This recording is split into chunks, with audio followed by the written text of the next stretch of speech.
савдогарони бузургтарин бозори кишвар, бозори Корвон мисли дигар бозорҳои фурӯши молҳои либоса аз пардохти молиёт ва андоз барои моҳи май озод карда шуданд. Салом бинандаи гиромӣ, Абдулло Ғурбатӣ ҳастам, навбатдор дар шаҳр ва имрӯз аз ҳоли бозорҳои кишвар ба шумо гузориш медиҳем.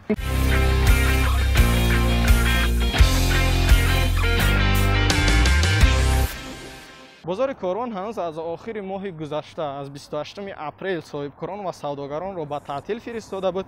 қарори шаҳрдорӣ дар бораи манъи фаъолияти ин бозорҳо 30 апрел ироа гардид ва ин ба хотири гуфта мешуд ба хотири пешгирӣ аз паҳншавии коронавирус ва ҳамчунин ба хотири гузарондани корҳои дезинфексионӣ безараргардонӣ гирифта шудааст. ин таътил идома хоҳад кард то санаи якуми моҳи баъдӣ, то санаи якуми моҳи июн ва ин муддат ҳам тахминӣ аст ва шояд ки тамдид карда шавад ва вобаста ба вазъияти кишвар агар беҳтар шавад, шояд ки соҳибкорон ба савдо бароянд ва агар вазъият бадтар шавад, эҳтимол аст ки ин таътили соҳибкорон тамдид хоҳад шуд. дар бозори Саховат бошад, гашту гузори мардум хеле зиёд ба назар мерасад. дар қисмати пеши бозор ярмарка ташкил карданд ва тамоми молу маҳсулоти ниёзи мардума бо нархҳои нисбатан арзон пешниҳод кардагӣ ҳастанд. нархи молу маҳсулоти аввалия, гӯшту картошкаву орд баъд аз ине ки якбора баланд шуд, ҳозир оҳиста оҳиста муътадил шудааст. молу маҳсулот дар бозор дар ярмарка зиёд аст, яъне ягон теъдоди маҳдуд нест, ҳама метавонанд харидорӣ кунанд. ва ҳозир аз савдогар мепурсам ки нархи ин картошка, пиёз ва сабзӣ чанд аст. акаҷон, нархи ҳаминоро як бор мегуфтӣ ака?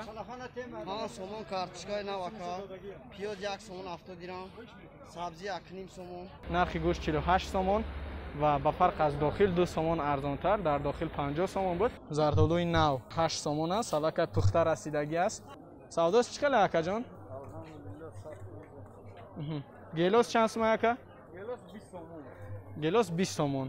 ҳозираш дар қимата не фикр кунӣ я ҳафта паси дига аллакай арзон мешавад. дар дохили бозор ҳам гашту гузори мардум кам нест. тамоми дуконҳо, тамоми соҳибкорон ба савдо баромадагӣ ҳастанд. деҳқонон маҳсулоти нави худро ба савдо баровардагӣ ҳастанд. мардум ҳам то ҷое дида мешавад харидорӣ карда истодааст.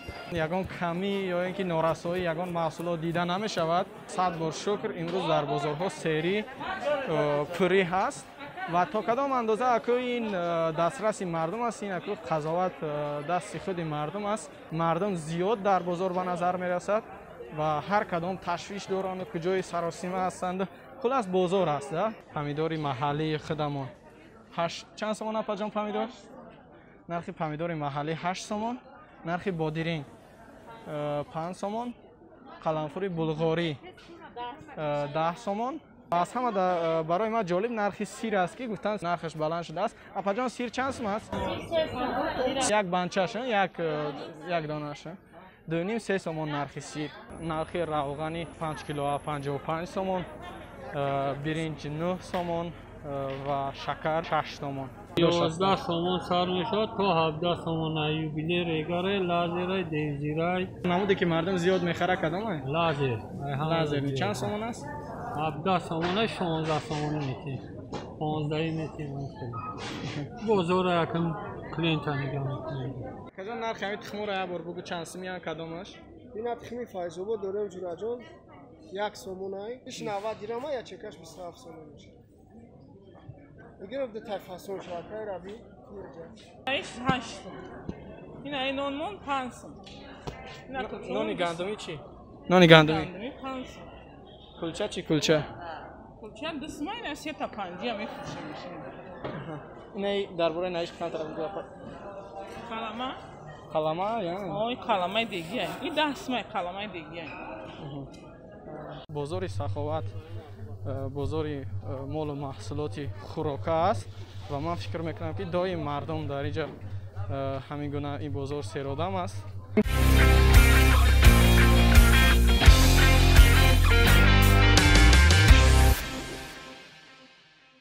марказҳои фурӯши дар шафати бозори Саховат, марказҳои савдои Панҷшер ва Ганҷина امروز اکثر دکان ها درشان آن همه گونه قلف زده است و فعالیتشان تا سنه یکم ماه بعدی ماه ایون به خاطر پروفیلاکتیک دزینفکسیون و خاطر پیشگیری از پنجشنبه کرونا ویروس منع شده است.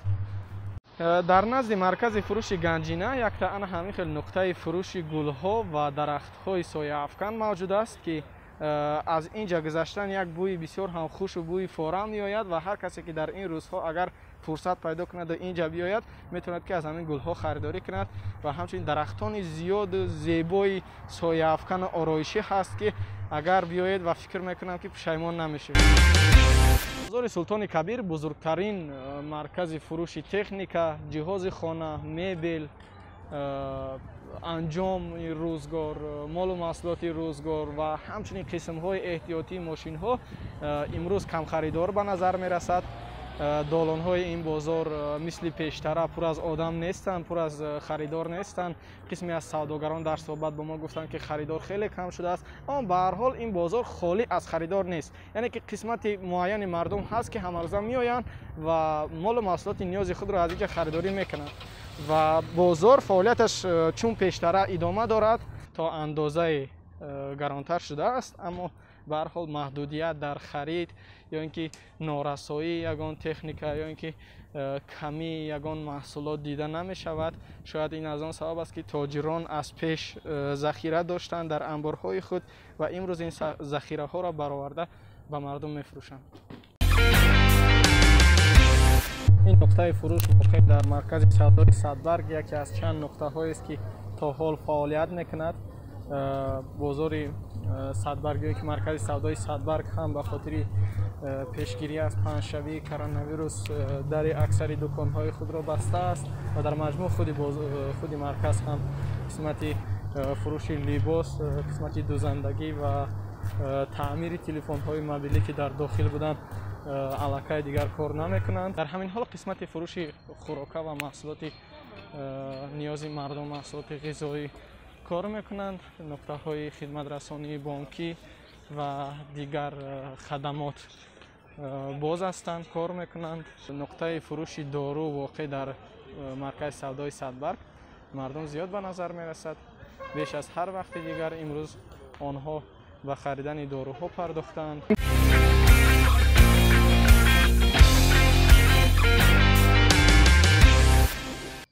پشت در خزینه های اشن آن نوبت پایی و آن تجمعی که قبلا روزهای قبلی یک و دو ماه پیش بود علاقه به نظر نمی رسد.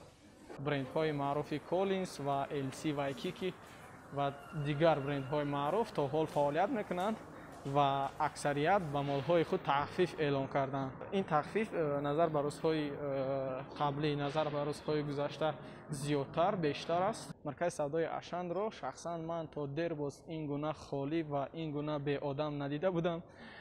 امروز در اینجا در اکثری از دکان ها، مغازه ها، آشخانه ها، مرکز های فراغت کودکان و دیگر مرکز های فراغتی که در طبقه دوم بودند در اکثر امروز محکم است، فعالیت نمی کنند. کارمندان خود را جواب دادند.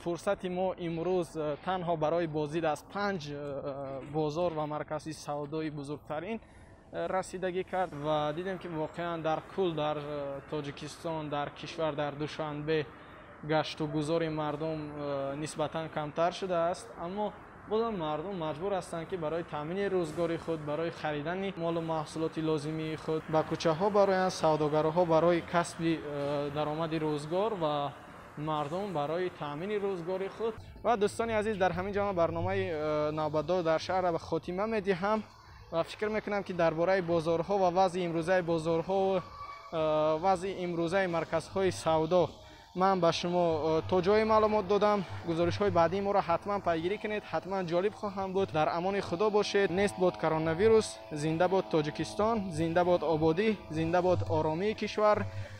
خود به نزدیکان خود را احتیاط کنید. تشکر زیاد.